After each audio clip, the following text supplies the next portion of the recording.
তিনি অযোগদান সভাও তিনি একটু পরে যখন যোগদান চেংনাই সংখ্যা বসে গাবো সাইমানায় মিয়া পর্যন্ত চিনি আরো 4000 লাই 5000 হয়তোবা তিনি লাইনায় তো কাজে এই যে যোগদান সভা তিনি ওরা খাইজাক মানে অনেক রাজনৈতিক দল সব বিজেপি জনজাতি মোর্চা দুর্বল জনজাতি মোর্চাও নেতৃত্ব করে যদি জনজাতি মোর্চার নেতৃত্ব করে হিংকে তিনি সভা ভাইকে উন্তম আবব যারা जोंनो সানায় বরগ্ন सोंनानै नांगौ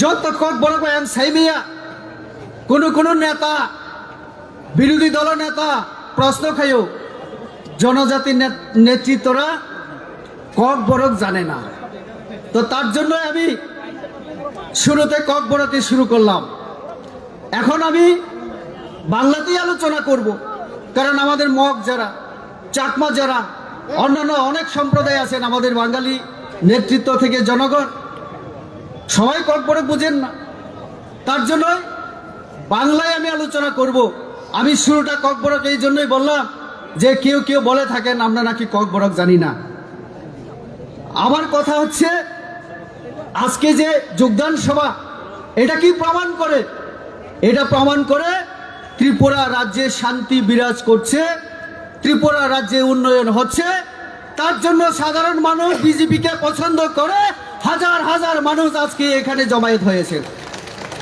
উন্নয়ন এবং শান্তির পক্ষে আছেন যারা তারা আজকে এখানে সমবেত হয়েছেন আজকে উপস্থিত হয়েছেন তার জন্য আজকে বিশাল জনসংখ্যা আমাদের সরকার আসার পরে বিশেষ করে জনজাতিদের জন্য যেভাবে কাজ করেছে আমাদের সরকার তার জন্য আজকে বিরোধীরা বিভিন্নভাবে হতাশাগ্রস্ত হয়ে আবুল টাবুল কথাবার্তা বলছেন আমরা বিরোধীর দীর্ঘ শাসন আমরা দেখেছি কংগ্রেস হোক সিপিআইএম হোক ওই এডিসিতে বিভিন্ন দলের মানে সরকার হোক আমরা দেখেছি কিন্তু বিশেষ করে সিপিএম এই গত 25 বছর যাবত আমরা আজকে যাদেরকে আমরা নিজেদেরকে জনজাতি বলে আমরা গর্ববোধ করি কিন্তু এই জনজাতিদের পরিচয়ের ক্ষেত্রেও আমাদেরকে অপমান করে রাখা হয়েছিল বলেছিল উপজাতি আমরা উপজাতি কি করে হলাম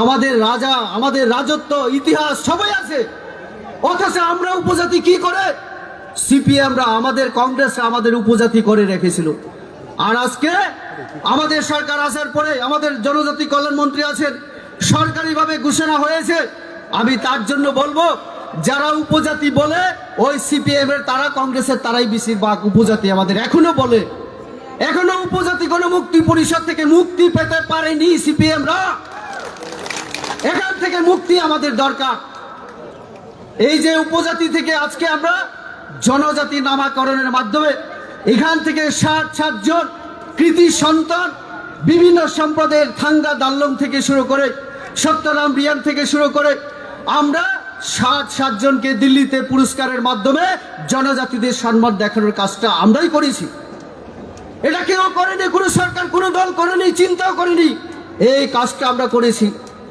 আজকে রিসা এখানে অনেকে পড়ে আসছেন রিসা আজকে যেভাবে সারা বিশ্ব তার পরিচিতি লাভ করেছে আমাদের সরকার আসার পরে এই রিসার পরিচিতিও আজকে আরেকটা গর্ব করার বিষয় আমাদের ইতিহাস আমাদের এই ত্রিপুরা রাজ্যে রাজা রাজত্ব রাজ পরিবার এবং আমাদের জনজাতিদের একটা দীর্ঘদিনের ইতিহাস হাজারো বছরের ইতিহাস এই ইতিহাসকে মুছে দিয়েছিল আমাদের বিরোধী সেই সিপিএম কংগ্রেস যখন শাসনে ছিল তারা মুছে দিয়েছিল আমরা আসার পরে মহারাজা বীর বিক্রম যিনি সবার জন্য কাজ করেছিলেন আজকে আমাদের যে নরেন্দ্র মোদীজির যে স্লোগান সবকা সাথ সবকা বিকাশ সকলের জন্য সরকারের নীতি পলিসি প্রকল্প হওয়া উচিত এই কথা সেই সময় রাজ আমলে যদি কেউ বলে থাকেন তাহলে মহারাজা বীর বিক্রম ওই কংগ্রেসের সময়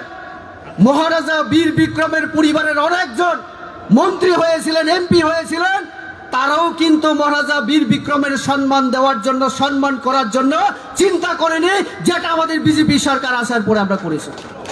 মহারাজার মূর্তি স্থাপন, মহারাজার নামে ছুটি ঘোষণা, আজকে যেভাবে মহারাজার নামে রাজনীতি হচ্ছে, সেই সময় কিন্তু মহারাজাকে নিয়ে কেউ চিন্তা করেনি। এমনকি ওই পরিবারের সন্তানরা, পুত্রবধূরা এই কথা চিন্তা করেনি। মন্ত্রী ছিলেন, এমপি হয়েছিলেন, সেই যে কাজটা তারা করেনি, আমাদের বিজেপি আসার পরে এই কাজটা আমরা করেছি। আবার তারা জিজ্ঞেস করে বিজেপি জনজাতির জন্য, ত্রিপুরার জন্য কিছু করে না। এই যে কাজ করছি, এটা কি জনজাতির জন্য না?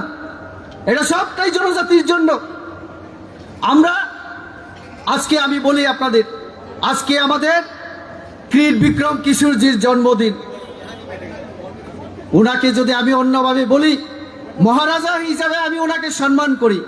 আমি কয়েকদিন আগে একটা কথা বলেছিলাম যে ক্রীড় বিক্রমজি উনি কংগ্রেসের এমপি ছিলেন, কংগ্রেসের তিনবারের 15 বছর যদি আমাদের জন্য, আমাদের শিক্ষা, সংস্কৃতি, ভাষা, সামাজিক বিকাশ, অর্থনৈতিক বিকাশ এই সব নিয়ে যদি কথা বলতেন, কংগ্রেসের সময় ইন্দিরা গান্ধী ওনার কথা শুনতেন, রাজীব গান্ধীদের সময় যদি এই কথা বলতেন, তাহলে আজকে জনজাতিদের সমস্যা আমাদের থাকে না। কিন্তু কংগ্রেসের নীতির কারণে, কংগ্রেসের চিন্তাধারায় আমাদের জনজাতি বিরোধী হওয়ার কারণে ক্রীড় বিক্রম কিশোরজি কিন্তু কংগ্রেসের এমপি হিসাবে কিছুই করতে পারেননি। এই কথা যদি আমি বলি, তাহলে অন্যায় কোথায়? আমাকে আক্রমণ করা হয় বলে রেবতী রাজ পরিবারকে সব সময় আক্রমণ করে, আমি আক্রমণ করি না, ইতিহাস কথা বলে, আমি এটাকেই শুধু স্মরণ করাই। ইতিহাস কথা বলে, তার জন্য আমি এই সব কথা বলেছি। আমাদের বিরোধী দলের অনেক বড় নেতা, আমি তো শর্টম্যান, আমরা তো ছোটা মোটা লিডার হো না, তো ইসিলিয়ে মানে আমাদের কেউ গুরুত্ব দেয় না, দিতে চায় না, বলে আরে ইনকা বাত কো ছোড়ো না, ইতনা ইম্পর্টেন্স মত দো। আমাদের বিভিন্ন সাধারণ সম্পাদক ঠিক কথাই বলেছেন, আমরা যদি এত ছোট নেতা হয়ে থাকি, আমাদের কথায় পাহাড় গরম করার কি দরকার আছে বাবা? কি দরকার আছে? কোনো দরকার নেই, কোনো দরকার নেই। আজকে তারা একটা দলের নামে 5 বছর এডিসিতে আমাদের নানা ভুল বুঝিয়ে একবার সুযোগ দাও, তাহলে আমরা দেখাবো। এই কথা বলে, গ্রেটার ত্রিপুরাল্যান্ডের কথা বলে, ট্রান্সপারেন্ট গভর্নমেন্টের কথা বলে, স্বচ্ছ প্রশাসনের কথা বলে ত্রিপুরা সাথে ঠকিয়ে ক্ষমতায় এসছেন। ক্ষমতায় আসার পরে এখন আর সেই কথা বলার মতো সুযোগ নেই, পরিবেশ নেই। জনজাতিরা বুঝে গেছেন, তার জন্য ভয়ে এখন ওই নামটাই এখন পাল্টে ফেলার চেষ্টা করছেন, পরিকল্পনা চলছে। হয়তোবা এই কথা চিন্তা করে আমাদের সাধারণ সম্পাদক বিপিন বলেছিল যে 2026-এ এই দলটাই থাকবে না। ঠিক কথাই বলেছেন।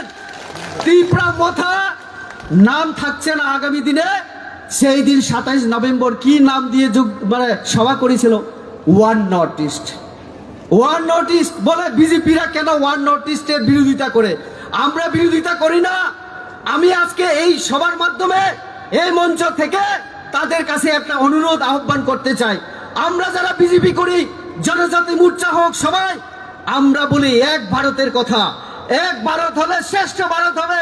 সারা পৃথিবীতে আমরা 1 নম্বর দেশ হিসেবে আমাদের দেশকে দেখতে চাই। আপনারাও আমাদের সাহায্য করুন। শুধু নর্থ ইস্ট, আমরা তো নর্থ ইস্ট না, পুরো ভারতবর্ষ নিয়ে ভাবছি। তো এই নর্থ ইস্টে শুধু জনজাতি আছে তা না।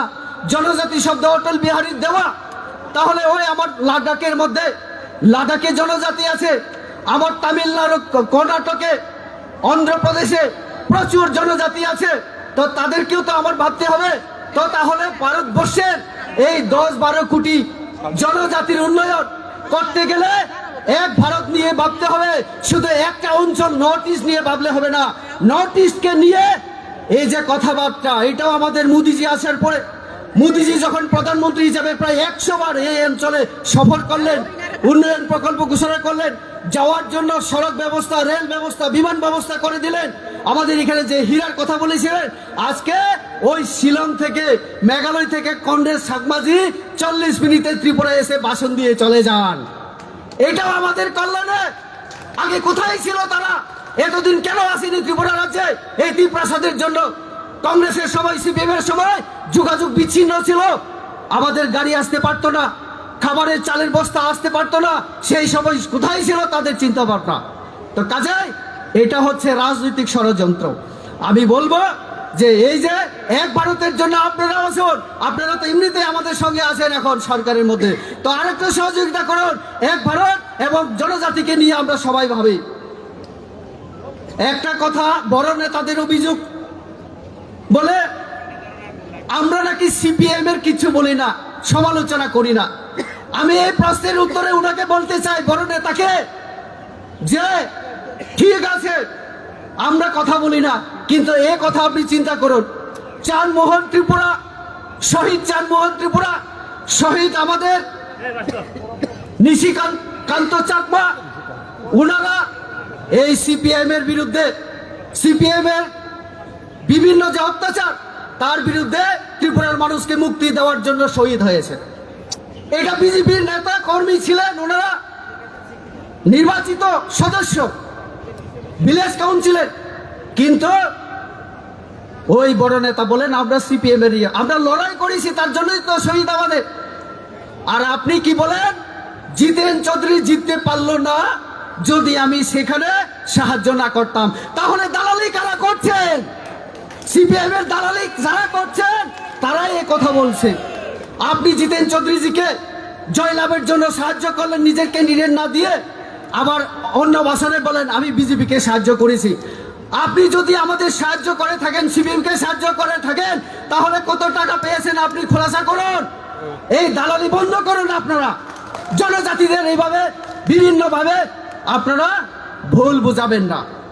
সিপিএম এর সমালোচনা করে, সিপিএম এর সঙ্গে মোকাবেলা করে আমরা ক্ষমতায় এসেছি, 18তে আপনারা ছিলেন না।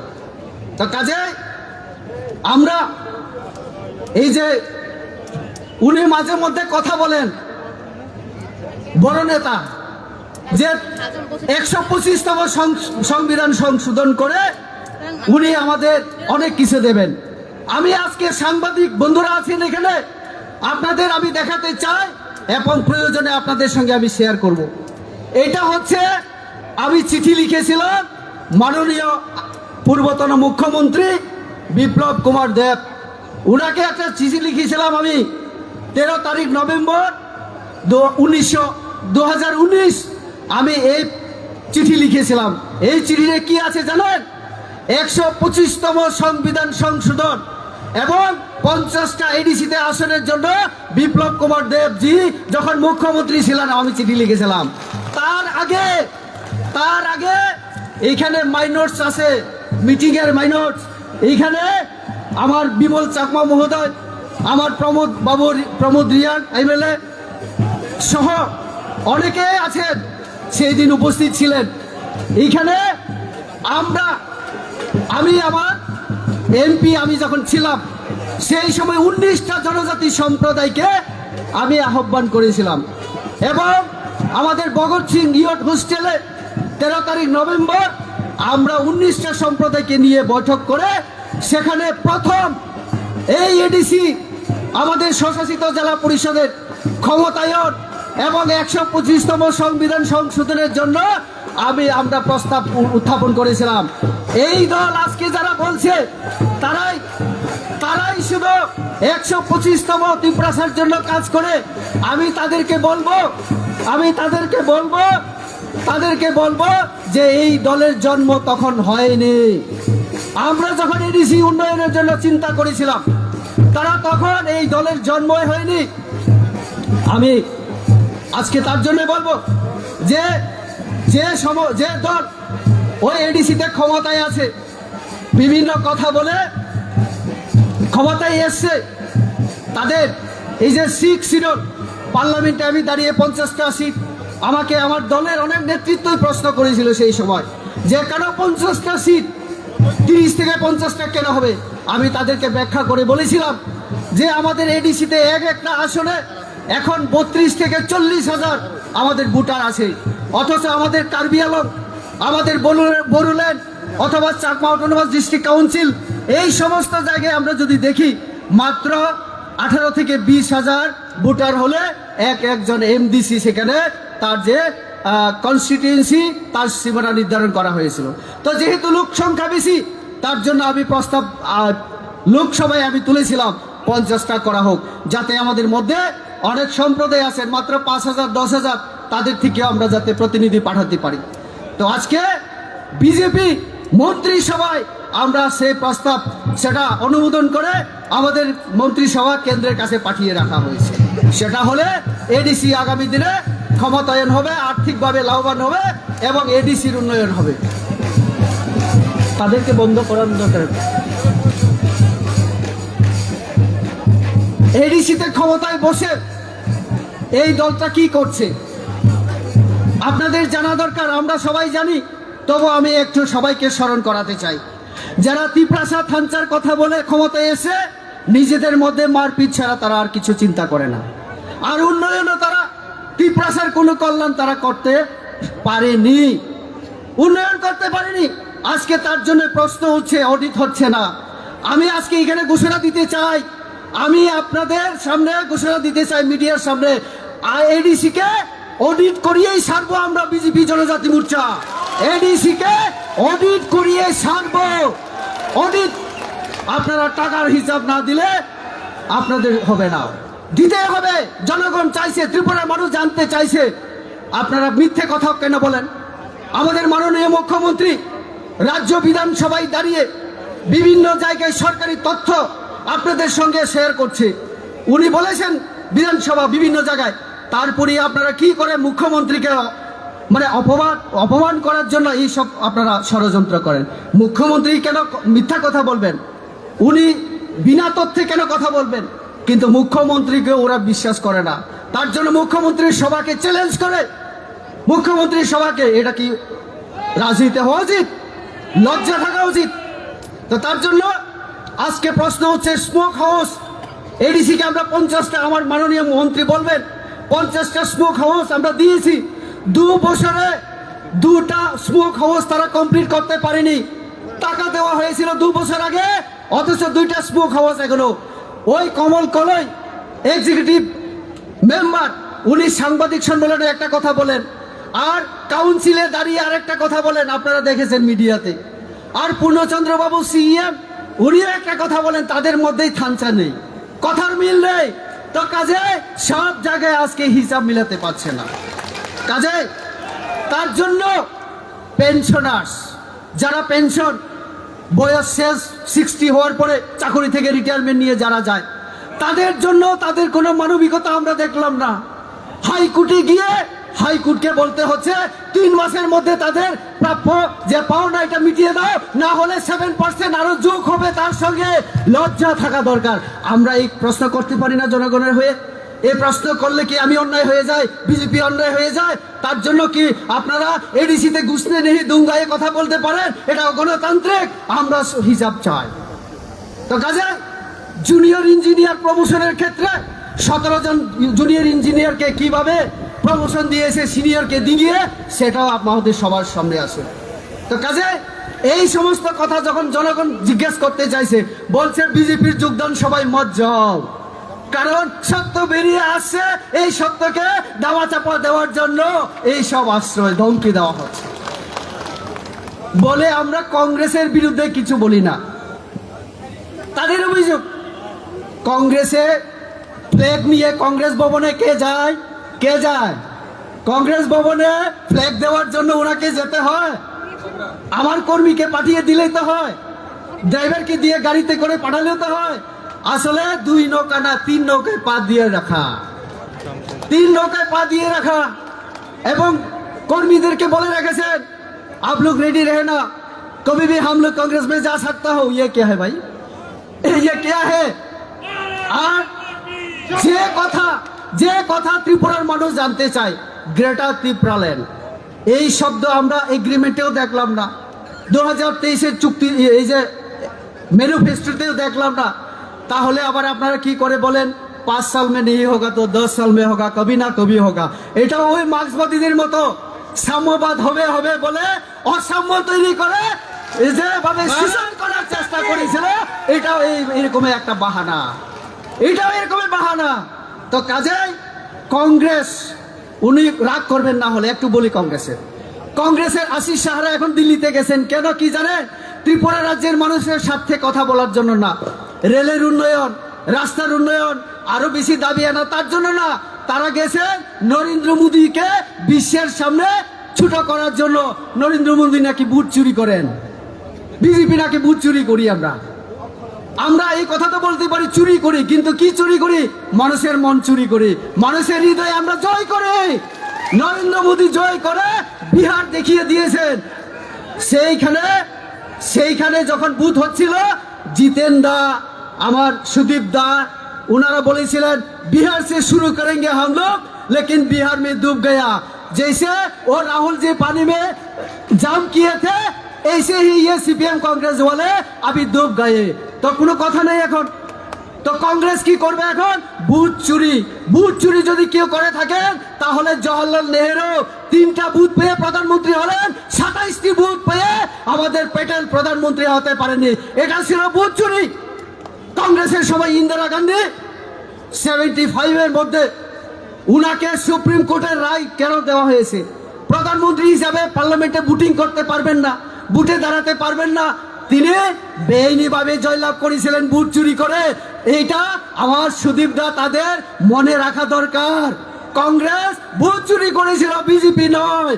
আর সোনিয়া গান্ধীজি আপনাদের বর্তমানে সুপ্রিম লিডার। সোনিয়া গান্ধী 83 আগে বিয়ে হয়েছিলেন, অনেক আগে 83 পর্যন্ত তিনি ভারতের নাগরিকত্বই গ্রহণ করেননি। ভারতের নাগরিক না, কিন্তু কংগ্রেসের কর্মী হিসাবে সোনিয়া গান্ধী বুথ দিয়ে গেছেন বছরের পর বছর। এটা বুথ চুরি না? বিদেশিদের দ্বারাও তারা বুথ আদায় করে। এটাই হচ্ছে সোনিয়া গান্ধীজির বুথ চুরির উদাহরণ, কংগ্রেসের বুথ চুরির উদাহরণ। তো কংগ্রেস সিপিএম কাউকে তো আমরা বাদ দেইনি। তো আমি আর ভাষণ রাখবো না, আমাদের মাননীয় মন্ত্রী আছেন, আমি বেশি আর বলবো না। তো কাজে আজকে এখানে যারা জনজাতি, বিশেষ করে সম্প্রদায়ের লোক যারা সমবেত হয়েছেন, এই কথাগুলি আপনারা পাহাড়ে নিয়ে যান। আমাদের একটা দরকার, সেটা হচ্ছে উন্নয়ন, উন্নয়ন, উন্নয়ন এবং জনজাতিদের উন্নয়ন। বিজেপি করতে পারে, কারোর পক্ষে সম্ভব না। তার জন্য বিজেপির সঙ্গে আমাদের জনজাতিকে আরো বেশি করে পার্টিতে এসে কাজ করতে হবে। এবং এই কথাগুলি বলে আহ্বান রেখে সবাইকে আমার আন্তরিক ধন্যবাদ এবং নমস্কার, খুলুম খাত জানিয়ে আমার কথা বলা শেষ করলাম। বিজেপি জিন্দাবাদ।